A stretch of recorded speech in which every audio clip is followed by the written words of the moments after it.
And this week is the Torah portion of Noach, describing the flood that came upon the world as a result of mankind losing sight of God's vision for mankind. And we see that when Noach came off the ark with his family, God re-engaged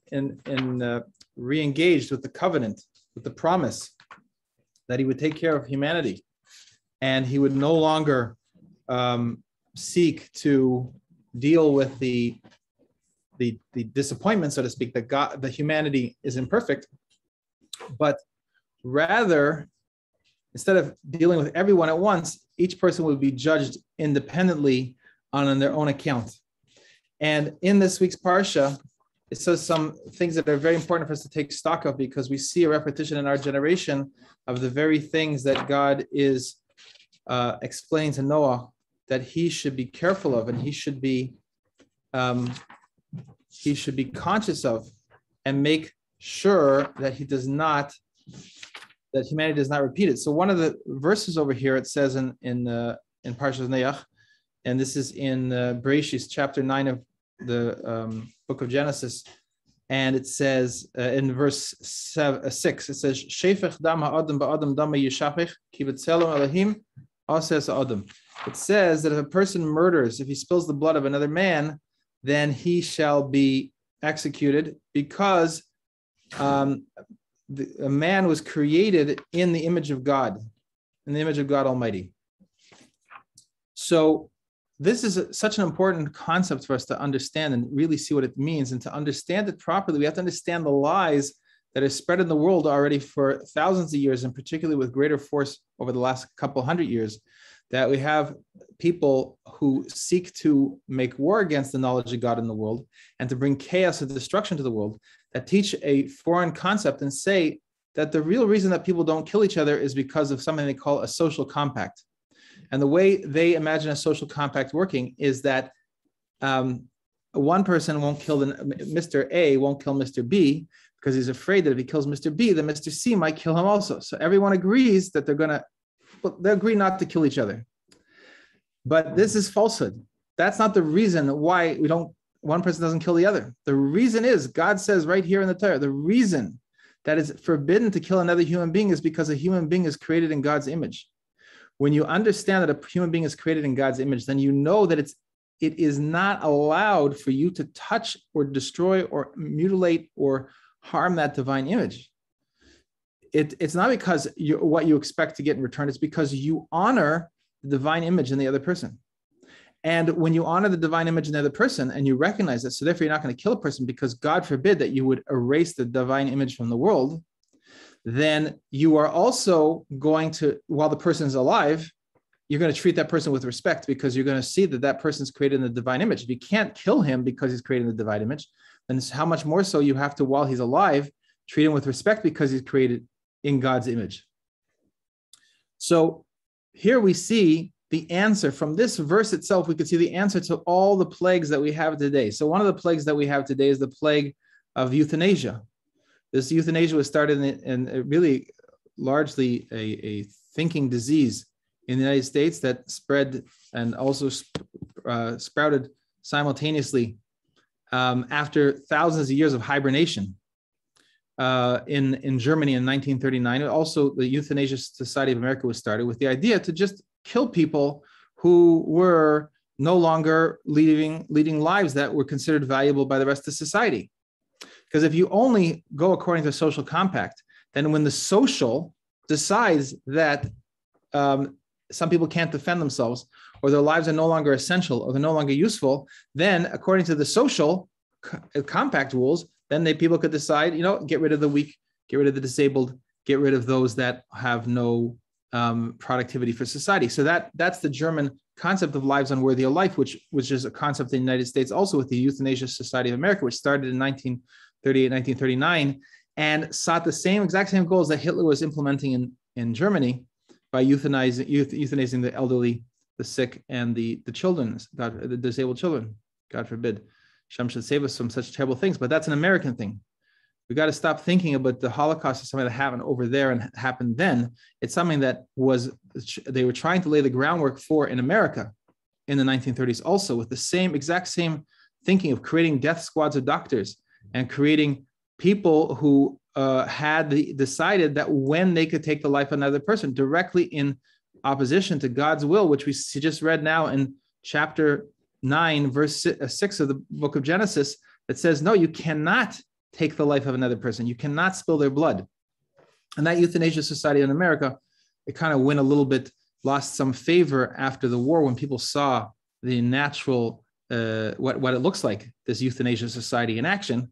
And it took a back seat for a little while. It lost in 1946, 1947, attempts to bring euthanasia into effect in New York State, but then worked for all these decades, is working under different names: Final Exit, Compassion and Choices, different names of the murderer society, to actually, for man to imagine that he has the ability to take his own life, God forbid, and take the life of his patient, because his patient is asking, well, the patient is obviously under duress and is being told that his life is meaningless and has no hope, and there's is getting given a terminal death sentence by a doctor. So this is the sick mentality of the doctor death squads that are created when people no longer connect to God Almighty and they no longer connect to the Torah. So this extremely warped mentality has no end to it, because once a doctor is willing to kill the sick person who is asking to be killed, then he'll kill the sick person who can't ask to be killed. And then he'll ask, but maybe he thinks wants to be killed. And then he'll kill the patient who doesn't know to ask to be killed because it's really for his benefit. And then you have just a raging murderer in a white coat that is just walking the halls of murder. And that's what the German society created with the German doctors in the 1920s and the 1930s, that they were unleashed. This murderous death squads were unleashed, and those doctors then went on to run the concentration camps. So anyone who imagines that, okay, well, listen, if we're going to keep at least the social compact, that somehow maybe people don't believe in God, maybe people are not studying the Bible anymore, but somehow things will just be okay because, listen, the social compact sounds appealing. Listen, A is not going to kill B because he doesn't want to get killed by C. So it sounds like it comes to the same result, but they're missing the point that fundamentally the purpose of the social compact is to create a disconnect from God Almighty, to create the ability for people to make decisions based purely on the logic of the moment, and then impose that on the other people who don't have any say, and then kill. That is the only outcome that's possible from a social compact idea. It must absolutely and intentionally actually devolve to a state of murder. And anyone who fools himself, some philosopher who fools himself to think that, it's going to be, that's so wonderful because everyone's going to keep that rule, is just ignorant and actually really lying to the people that read his books and listen to his classes, because he's a liar. He's a liar trying to pretend that somehow human nature on its own, limited to its own human logic, has the capability to maintain a moral standard. It's an impossibility. The only possibility for humanity to maintain itself in the straight and narrow and to conduct itself properly is to continually refer back to God's commandments and God's laws. And that's why we read the Torah every year, continually, day after day, year after year, week after week, month after month, year after year. We keep reading the Torah, and then generation after generation, because mankind, each man needs to be reconnected to these commandments every day in order to say to himself, the reason I'm not going to kill that person is because he's created in God's image, and has to be reminded of that constantly. And similarly, a person is not allowed to take their own life. A person is not allowed to kill themselves because the divine image is also in himself. He can't kill himself, and he can't, he cannot take his own life. That is something that's also covered by these verses over here in verse 5 and so forth. So a person is culpable for taking his own life because he has, so to speak, thumbed his nose at God Almighty and denying the fact that he's created in God's image, denying the fact that God is creating him, and therefore he has to honor the divine image. And even though he's temporarily in distress and temporarily in tremendous pain from what he's thinking about, Nonetheless, he's accountable. He has to hold himself to the principle that he's created in God's image, and that is untouchable and cannot be tampered with, and he cannot eliminate that. So it also leads us to that's another plague of our time. There's a plague of our time of euthanasia, physician-assisted suicide, a plague of our time of suicide, of people that no longer, what people imagine that previous generations didn't have their trials and tribulations, but now it's becoming something that people are since they've been disconnected from the idea and the recognition, the reality that they're created in God's image. They know they're just untethered. Things are difficult, things are painful. They can't see the possibility that the fact that they're created in God's image is something that's going to, they will rebound from whatever they're experiencing, because that's the nature of divinity that will always come to the surface, even when a person is covered up in all the confusion and darkness of their thinking. The divinity in them will always come to the surface. That's why they say hope springs eternal, because hope is an expression of divinity. So when that's taken away, that's stolen from the children in our generation, that for generations, the public schools have not allowed prayer in the schools, which the Lubavitcher Rebbe spoke openly against the fact that the Supreme Court would dare to take God out of the school system, because it's a disaster, a life and death disaster for the people in the schools, for the people who are around the people from the schools. And as we see the chaos and the murder in the streets and the suicide that's happening as a result of the causing people to the willful, by the teachers and by the administrators and by the people that litigated these cases, they wanted people to forget about these commandments. They wanted people to forget about God. They made it their mission to remove that from the fabric of the society of this country and other countries. And so our job is not to stand by idly and say, okay, that's an issue for the courts, or that's an issue for the school administrators. I don't send my kids to public school, so it doesn't really matter what happens over there. Of course it matters. It matters that what the Torah says is implemented and carried out and is the blueprint for the world. It's going to be the blueprint for the world when we speak the blueprint into the world. So the very next verse that the Torah says, and God says to Noach, he says, "V'atem pru'uvu, and you should be fruitful, multiplying. You make the whole world teeming with humanity. Should be teeming with humanity, not 8 billion people, 80 billion people. Keep going, 800 billion, because God Almighty is the one that's giving the power of creation to each one of us, and he's commanding that humanity should be bringing new human beings. Each man and woman should bring new human beings into existence without creation.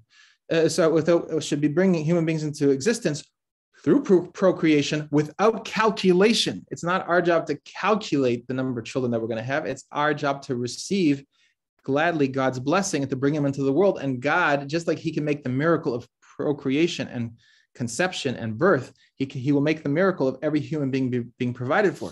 Now, Rashi, the commentator on this verse, says that what this is coming to tell us, not only that it is a commandment to be fruitful and multiply, but because it comes after the verse that says you cannot murder somebody because he's created in God's image and you cannot spill his blood. So it's coming, the next verse is saying, be fruitful and multiply. Rashi says this is coming to tell us that it is equivalent. Someone who does not occupy himself in the commandment to be fruitful and multiply to a murderer. He is spilling blood. So this applies to a person who is choosing not to bring children into the world, a person who's choosing to convince other people not to bring children into the world, a person who's trying to go and in third world countries trying to sterilize people. Now we have apparently a assemblyman in Pennsylvania that's trying to introduce legislation to say that a man can only father 3 children, and after that he should have a vasectomy, be prevented from having children. This is the evil thinking of murderers. It's people that seek to prevent people from bringing children into the world. It's not a policy discussion. This is not a policy discussion. This is a discussion of murder, yes or no. That is what the Torah is coming to tell us. So our job is to say, no, we do not accept murder and we do not agree to it. And not only that, but we're going to reverse the trend over here and explain to people that the whole concept of family planning, the code words they use are women's reproductive health and men's reproductive health, to encouraging people to have fewer and fewer children, to convince them that there should be family planning, birth control, and then the plague of abortion. That is part of this process. It's both part of refusing to be fruitful and multiply, and it's part of the process of murder, because now you already have a conception, and there's over 70 million abortions in the world every year right now going on as we speak. So the Holocaust was 6 million Jews. There were tens of millions of other human beings killed. And in 1 year, 70 million human beings are eliminated, not potential human beings, actual human beings that are developing in the safety of their mother's womb to be coming into the world and bringing the divine image into the world are eliminated. 70, that's 12 times as many eliminated human beings every year than Jews that were killed in the Holocaust. And that's going on every single year. So why is abortion not allowed? Why is it not allowed to prevent pregnancies? Why is it not allowed to, why is it not, a person is not supposed to stay away from being pregnant? Why are they not allowed to do family planning? Why is a person not allowed to go into relationships that cannot possibly bring children into existence? Is because just like it's forbidden to erase the divine image from the world through murder, it's forbidden to prevent the divine image from the coming into the world, which is the natural God-given drive of a human being, is to bring more human beings into the world. And he tells us as a command, even though we have a natural drive for it, but our thinking might get into the way, and we might start making philosophical calculations and making agricultural calculations and college tuition calculations and making calculations of beauty and calculations of this and that, and how tired we are. And then a person will say, God forbid, that they're going to stop having children. That is an act of human logic overcoming divine command. And therefore, God gives us a command to constantly remind us that no matter what your logic comes to, you cannot murder somebody, no matter how sick they are and how much you think it's for their benefit and how much they want it. You cannot kill yourself, no matter how bleak things look today, looked yesterday, and may look tomorrow. And you cannot prevent humanity coming from the world, no matter how much you think it's going to be a burden on the world population, or a burden on your financial calculations, or a burden on your health, or a burden on all these type of logical things that are not logical. They're just an attempt for a human being to try to pretend that he has a say in how the world works.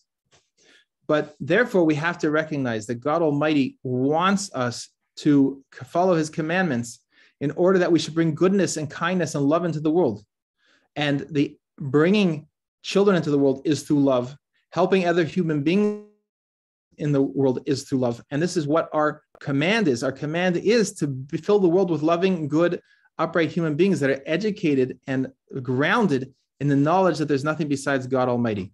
And through each one of us doing that, through each one of us taking that to heart and seeing what's going on around us in the world and realizing that it's our responsibility to speak up without stop, and realize that by speaking, even though we might say, oh, well, how are we going to change so many people over there? The fact of the matter is, by speaking, we change and we change and we change people. And also by speaking the obvious to God's wisdom, it slows down the attempt to drive the world into greater and greater chaos, into greater and greater murder and greater and greater darkness, God forbid. So our speaking is absolutely essential. Our speaking out is essential at every moment and every opportunity to every person. And when you see a person who's decided not to get married, the thing to tell him is, or her is, you are such an incredible human being created in God's image. How could you not think you're valuable enough to replicate yourself and to bring more people like you into the world? It's such a terrible tragedy when a person decides not to bring children into the world. They're basically discontinuing their own model. Meaning to say, why do you discontinue a model of a phone or a car? Because no one wants it anymore. It's obsolete. It's just going to sit on the shelf. So you extinguish that model. So a person who does not bring children to the world is basically extinguishing themselves. Instead of by suicide in one instant, they're killing themselves over a lifetime, that there'll be no continuation of them in this world. There'll be no one who is going to resemble them, that's going to carry forward into the world their life. Because a person who has children continues to live forever through his children and his grandchildren, great-grandchildren. So it's a looking at people with a tremendous sense of compassion, and realize that their thinking has become so twisted through all the lies that they've been taught and that they've taken seriously. And that they've been kidnapped as children from the knowledge of God and instead replaced with foreign ideologies of believing that there's lack and scarcity in the world, that therefore they come to believe that they are not worth reproducing and that they better not reproduce because it's going to be a burden on the world. They think that they're just like the terminally ill person thinks he's a burden on other people. So therefore he thinks he should take a poison to deal with that pain and kill himself, God forbid, with the encouragement of a white-coated murderer. So too, a person who's not bringing children to the world is thinking that he's not worth reproducing. He's already despairing and he feels that anything he's going to bring into the world is going to be a burden on the world. So the lie that humanity is a burden on the world is a lie. God is telling us over here, fill the world until the world is teeming. We're not a burden on the world. Humanity, each man, each woman, each child is a blessing to the world. And that is the message of Parshas Noach. And God willing, we should take this to heart and we should encourage ourselves and encourage our spouses and encourage our children and encourage our friends and neighbors and of every human being. It applies the commandment, the responsibility to bring new human beings into the world. And that's both included as a direct command here and also included in the 7 mitzvahs, the 7 laws of Noach that are commanded not only to Noach and his sons, but also and to all of us, but actually through Mount Sinai, commanded by God Almighty through Moses, our teacher, that the responsibility to bring to every single human being to the awareness that these commandments were commanded by God Almighty himself to humanity through Moses on Mount Sinai, that includes there the command to be fruitful, multiply, bring beautiful human beings into the world, to civilize the world, to create a world of righteousness, tzedek, and yesher, straightness, according to God's vision. And we should all merit together to build the ultimate temple in Jerusalem, which is the temple of the holy temple, where this will be the service of God Almighty. That will be the focal point of God, all humanity coming to serve God Almighty in righteousness and in justice and in straightness and in joy and the love of God and feeling God's love for all of his creations. And we should merit to experience this right now, even before you finish watching this video, before I finish even recording it. We should merit to experience the coming of the entire world to the realization that there's nothing besides God Almighty, with joy, with chesed, with loving kindness, and with compassion and mercy. Have a good Shabbos.